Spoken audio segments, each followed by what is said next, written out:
Poetas do Mundo. A grande poesia na Rádio Transforma.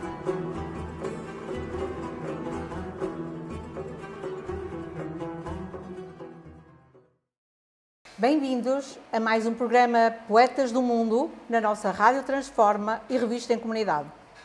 Fernanda de Queiroz e o nosso convidado, Henrique Doria, para nos apresentar uma grande escritora do século XX e que estamos a celebrar o seu centenário, neste belíssimo espaço que o Henrique escolheu e que gostava que nos descrevesse esta nossa aventura do nosso programa Poetas do Mundo de hoje.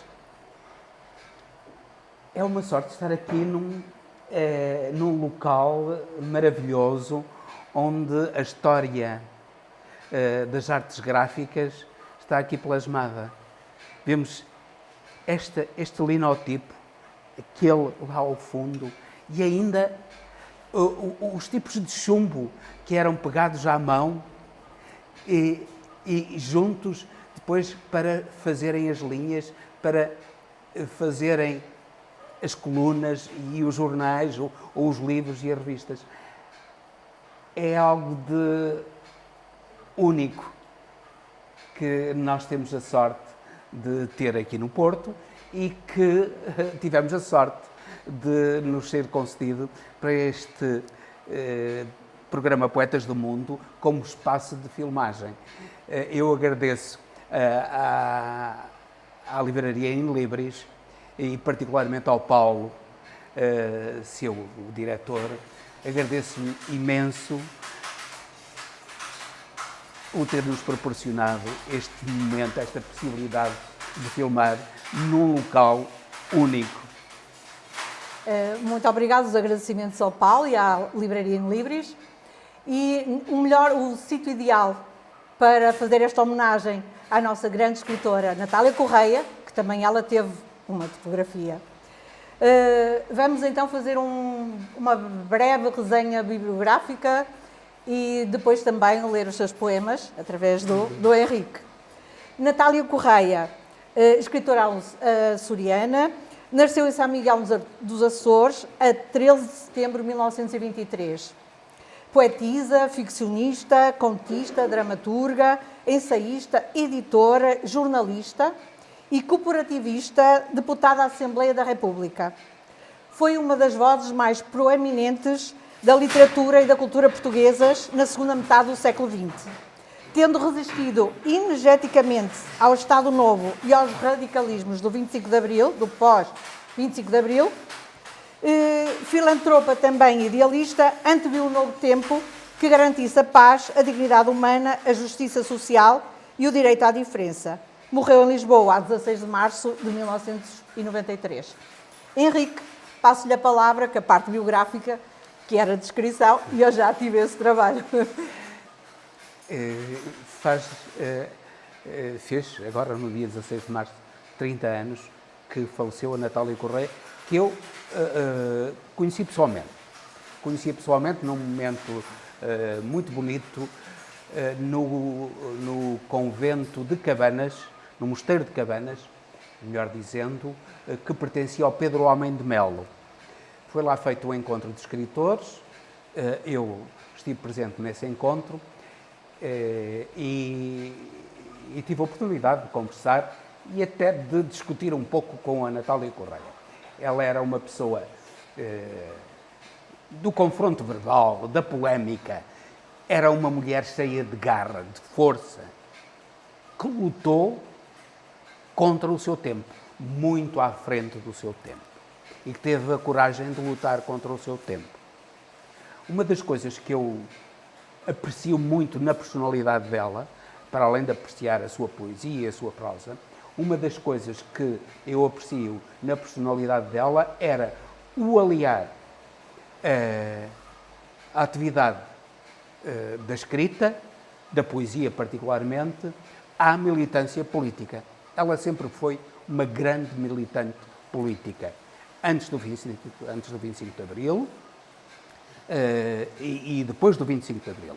Antes do 25 de Abril, ela esteve ainda muito jovem na candidatura do general Norton de Matos à presidência da República. depois na candidatura do general Humberto Delgado à presidência da República e militou em várias organizações, no MDP-CDE, militou em várias organizações políticas contra o salazarismo. E isso distinguiu-a de muitos escritores, de muitos poetas, que não tinham uma intervenção tão assertiva como tinha a Natália. E então, essa resenha, por toda essa ativista, no fundo uma ativista, uma mulher de manifesto, e que, além dessa coragem, dessa força, também era uma mulher sensível e uma mulher dedicada às letras, e neste caso à poesia, e por isso está no nosso Poetas do Mundo. Particularmente à poesia, ela sobretudo é conhecida como poeta e sem dúvida nenhuma que é uma grande poeta da língua portuguesa. E uma grande divulgadora e com muita coragem na divulgação da língua portuguesa. E uma poeta, não só, é curioso que ela é uma poeta que, sendo de uma ilha, de São Miguel, ela, de uma ilha açoriana, portanto, ela foi uma poeta do mundo.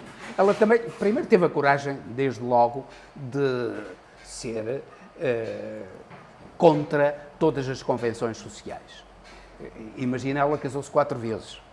Porque naquele tempo era Sim. algo de reprovado, altamente censurado. Claro. E ela esteve a viver, casou-se com um poeta americano também, e esteve a viver durante algum tempo nos Estados Unidos, de que não gostou. Ela disse, nos Estados Unidos sentia-se cada vez mais europeia.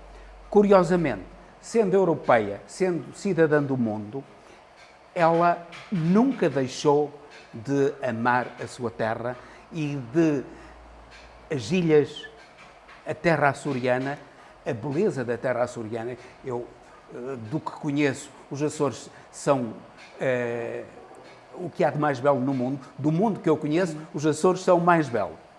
Uma das maravilhas, não é? Uma das maravilhas do mundo. E ela nunca deixou de ser açoriana. Eu leio um retrato talvez saudoso dela, em que ela fala da sua saudade dos Açores. Tinha o tamanho da praia, o corpo era de areia, ele próprio era o início do mar que continuava, destino da água salgada, principiado na veia. E quando as mãos se estenderam a todo o seu comprimento, e quando os olhos desceram a toda a sua fundura, teve o sinal que anuncia o sonho da criatura. Largou o sonho nos barcos que dos seus dedos partiam, que dos seus dedos paisagens, países antecediam. E quando o seu corpo se ergueu, voltado para o desengano, só ficou tranquilidade na linha daquele além, guardada na claridade do olhar que a retém. É uma memória saudosa, que ela diz, talvez, saudosa, o retrato talvez saudoso, não, é mesmo saudoso. A saudade está subjacente a este poema, sem dúvida nenhuma. Uma saudade muito portuguesa e muito dos ilhéus açorianos que emigram, como nós sabemos, para os Estados Unidos, particularmente, não é? Pois, e a terra também do nosso grande mestre, Vitorino Menésio, não é? Que também ele... Vitorino Menésio, que foi amigo, creio que teve uma relação amorosa, apesar das muitas relações amorosas que ele teve e que ela teve também, não foi só com os maridos, foi com outros homens. Ele teve também uma relação amorosa com a Natália Correia. Eles eram 2 açorianos, ele também viveu no estrangeiro, particularmente em França, onde ele foi professor, e o facto de ele ser professor nunca deixou de ter uma ligação profunda aos Açores e às Ilhas Açorianas. É curioso que ele tinha um sotaque muito açoriano e ela nem por isso. Ela nem por isso. Ela era tinha um sotaque não já muito, só muito longínquamente açoriano. Muito mais cosmopolita também. Muito mais cosmopolita, sim. E eu acabei por rever o autorretrato, que é um pequeno poema dela, e se calhar o retrato. Espáduas brancas palpitantes, asas no exílio de um corpo, os braços calhas cintilantes para o comboio da alma e os olhos imigrantes no navio da pálpebra, encalhado em renúncia ou cobardia, por vezes fêmea, por vezes monja, conforme a noite, conforme o dia, molusco, esponja, embebida num filtro de magia, aranha de ouro, presa na teia dos seus ardis, e aos pés um coração de louça, quebrado em jogos infantis. Um belíssimo poema. É um belíssimo poema da Natália que eu achei até demasiado leve para a agressividade, para o arrojo que ela tinha nas suas poesias erótico-satíricas. Sim, sim. Ela foi a autora da antologia da poesia erótica e satírica da língua portuguesa, o que lhe valeu ser julgada e condenada nos tribunais do salazarismo. Mas não só, ela foi organizadora das cartas, das novas cartas portuguesas, também, com as célebres Três Marias, que davam uma versão moderna das cartas de Soror Mariana de Alcoforado. E também por isso foi julgada, com os editores também. Mas ela enfrentou sempre a censura, enfrentou tudo, enfrentou o salazarismo com imensa coragem, e esse enfrentar está plasmado num belíssimo poema que é muito conhecido porque está numa canção do José Mário Branco e do Manuel Freire, que é o poema das almas jovens censuradas. É um poema contra o obscurantismo salazarista. Queixa das almas jovens censuradas. Dão-nos o lírio e um canivete, e uma alma para ir à escola, mais um letreiro que promete raízes, hastes e corola. Dão-nos um mapa imaginário que tem forma de uma cidade, mais um relógio e um calendário onde não vem a nossa idade. Dão-nos a honra de manequim para dar corda à nossa ausência. Dão-nos um prémio de ser assim, sem pecado e sem inocência. Dão-nos um barco e um chapéu para tirarmos o retrato. Dão-nos bilhetes para o céu levado à cena num teatro. Penteiam-nos os crânios ermos com as cabeleiras das avós para jamais nos parecermos connosco quando estamos sós. Dão-nos um bolo que é a história da nossa história sem enredo. E não nos soa na memória outra palavra que o medo. Temos fantasmas tão educados que adormecemos no seu ombro. Somos vazios despovoados de personagens de assombro.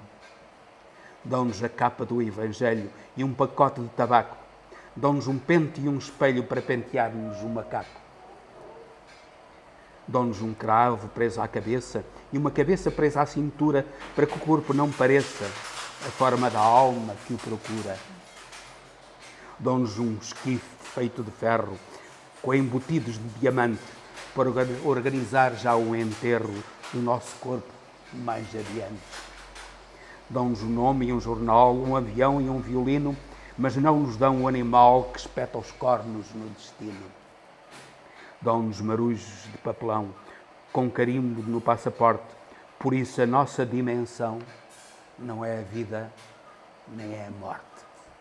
É um poema fabuloso, fabulosamente musicado por José Mário Branco e cantado também por ele, que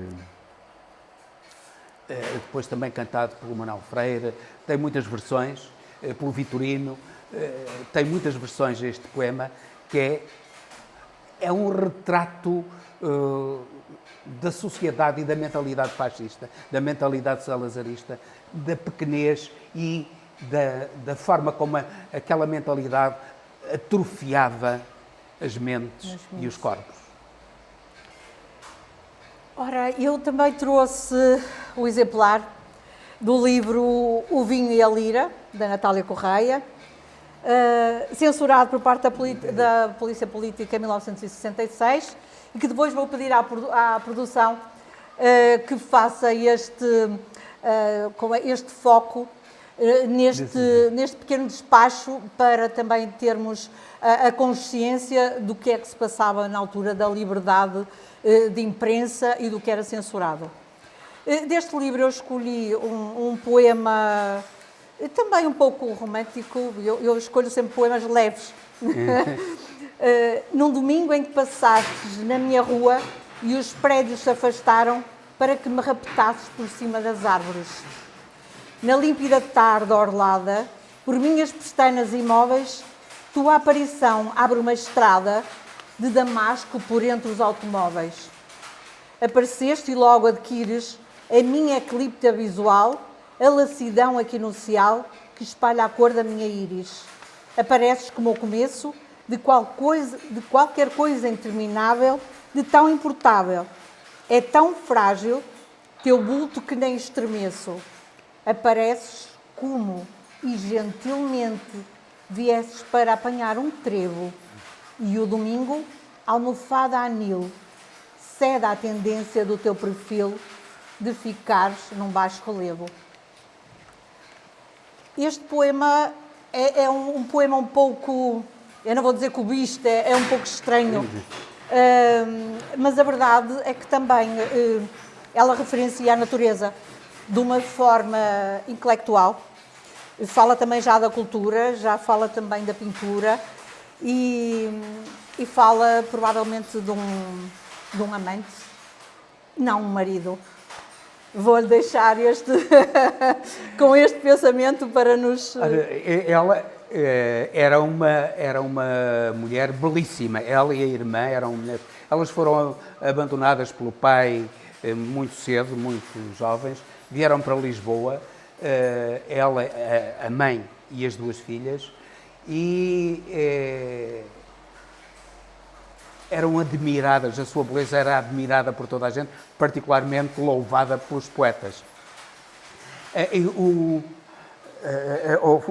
poeta, desculpa, eu agora estou com o nome debaixo da língua, mas um poeta, um escritor, que eu cheguei a conhecer há muitos anos, e agora não me recordo o nome dele, daqui a pouco serei capaz de dizer o nome dele, que dizia que as árvores da rua se abriam para deixar passar as duas irmãs.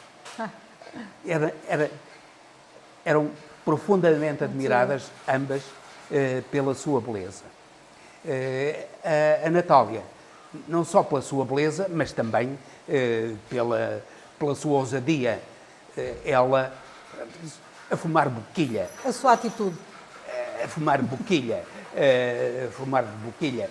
Ela com calças. Calças nos anos 50 era algo de absolutamente inédito, não era proibido. E ela com calças. Era uma mulher muito à frente do tempo dela, dos tempos salazaristas e mesquinhos.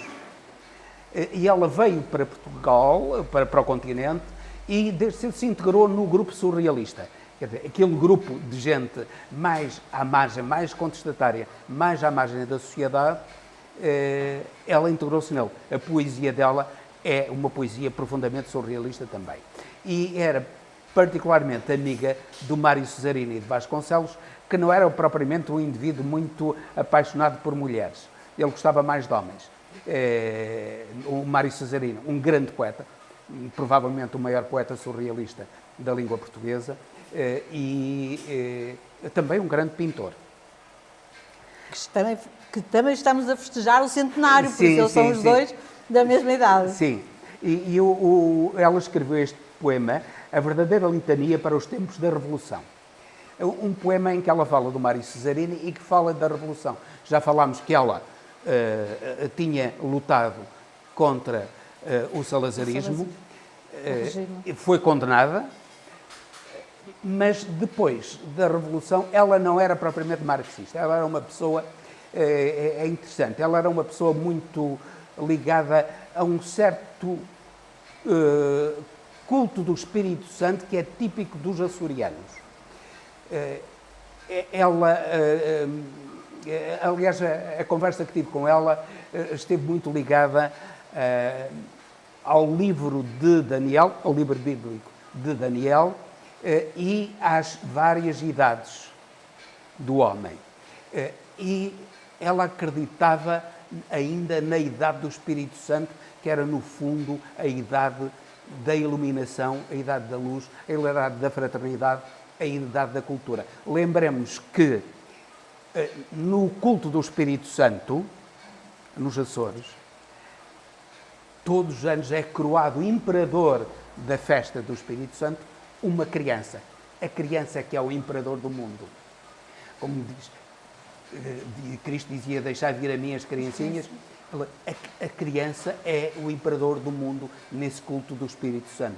E ela era muito tributária do culto do Espírito Santo. Um pouco na sequência até também do Padre António Vieira. Com algo de sebastianista também. Que ela tem aqui, eu vou ler, ela, depois do 25 de Abril, ela, para admiração de muita gente, aderiu ao PSD. Ela era muito amiga da Senhora Becassis, também tinha relações de amizade com o Sá Carneiro, e foi essa esperança de libertação, de liberdade intelectual, que fez ligar-se ao PSD. Foi deputada do PSD e, portanto, ela foi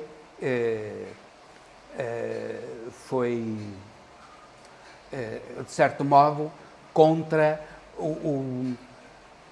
aquele período revolucionário no verão quente de 75. Ela depois ela inclusive chegou a dirigir uma revista que eu, desde menina e moço, lia com imenso prazer. Não tenho, tinha todos os números, e entretanto não sei o que é que, com mudanças de casas, não sei o que é que se passou. Era a Vida Mundial.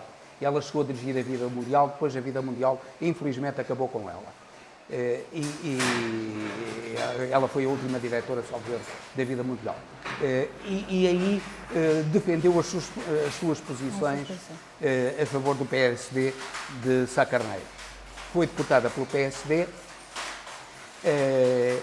e, como deputada do PSD, ela teve um confronto interessantíssimo com um deputado do CDS, João Morgado, na Assembleia da República. O João Morgado, em determinada altura, fez um discurso na Assembleia da República a dizer que a relação sexual só se justificava, só era aceitável para se ter filhos.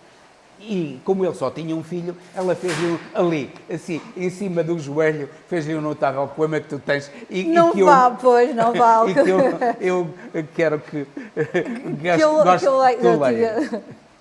Já que o coito desmorgado tem como fim cristalino, preciso imaculado, fazer menino ou menino. E cada vez que o barão sexual petisco manduca, temos na procriação prova de que houve truca-truca. Sendo pai só de um rebento, lógica é a conclusão que do viril instrumento só usou parca ração. Uma vez, e se a função faz o órgão, diz o ditado, consumada esta exceção, ficou capado o morgado. A sua satírica, também pela libertação sexual das mulheres também. Sim. É pelo ridículo disso tudo, porque no fundo é o salazarismo que ainda estava presente na Assembleia da República, pela voz do João Morgado. Mas relativamente à posição dela, ela depois acabou por sair do PSD, porque o PSD lhe pareceu demasiado conservador, se não reacionário, em matéria de costumes. E ela acabou por sair do PSD.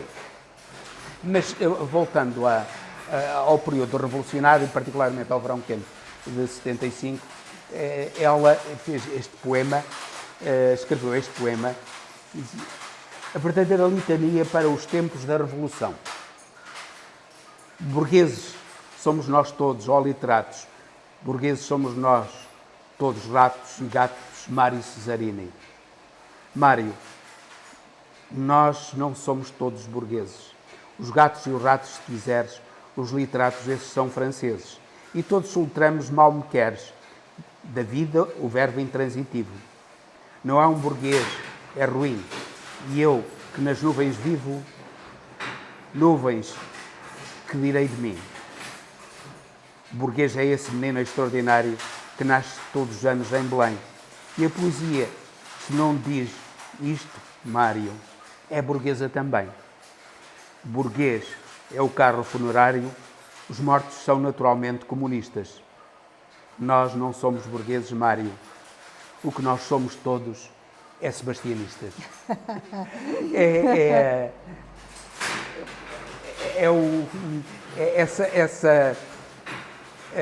Porque o Mário, isto é preciso ver o contexto, porque o Mário de Cesarini tem um poema em que ele diz burgueses, termina assim, burgueses somos nós todos, ao fim e ao cabo. Ou melhor, ao cabo e ao resto. Ao cabo e ao resto. E ela dá uma volta a esse mote dos burgueses, somos nós todos ao cabo e ao resto, sim, do Mário Cesarini. É também um poema para a Revolução. Depois, ela acabou por sair, como disse, do PSD e em determinada altura até aderiu ao PRD, um partido Partido Renovador Democrático, que foi criado por o Presidente da República, General Ramalhianos, e que foi uma espécie de estrela cadente no panorama político português. Tão depressa surgiu, apareceu, iluminou os céus e desapareceu num instante. E ela foi deputada do PRD. Que lhe pareceu... Ela era amiga do general Ramalhianos, também, que ela admirava, que é uma pessoa admirável também. É uma pessoa admirável, um homem conservador, mas um homem de uma verticalidade, de uma honestidade a toda a prova, um grande patriota, um grande português, que ela admirava muito e que merece a admiração de todos os portugueses. Mas, entretanto, curiosamente, ela apoiou a candidatura do Jorge Sampaio, do ex-presidente, falecido presidente Jorge Sampaio, à Câmara Municipal de Lisboa em 1989, contra o Marcelo Rebelo de Sousa. E nessa candidatura, o Marcelo Rebelo de Sousa, num dos atos de campanha, atirou-se ao Rio Tejo, que naquele tempo estava muito porco. E então ela escreveu este poema ao Marcelo Rebelo de Sousa. Marcelo, em cupidez municipal de coar-se com louros alfacinhas, atira-se valoroso ao bacanal, ao leito úmido das tages daninhas. Para conquistar as musas de Camões, lança a este Marcelo um desafio. Jogou-se ao verso épico ilusões. Bate-se o Marcelo que se joga ao rio. E em eleitorais estrofes destemidas do autárquico sonho, o nadador diz que curara as ninfas poluídas com o milagre do seu corpo em flor. Outros prodígios dizem com gemina ir aos bairros de lata e ali, sem medo, dormir para os limpar da vil vérmina e triunfal ficar, cheio de polguedo. Por fim, rumo ao céu, novo Gusmão, de asa delta a fazer de passarela, sobrevoa Lisboa o passarão e perde a pena, que é de galinhola. Pena, pena, é não termos hoje uma Natália Correia na vida e na Assembleia da República, digo eu. Isto foi um poema àquele ato do Marcelo para se atirar ao rio. Estamos no final. E eu não queria deixar de terminar com a leitura de um poema. Eu não queria deixar de terminar com a leitura de um poema de Natália Correia. E se eu ler o Cidadania enquanto procura a sua relíquia? Mais dois poemas, diz-me então. Cidadania. Buquê de ruídos úteis, o dia. O tom mais púrpura do avião que sobressai, locomotiva rosa pública.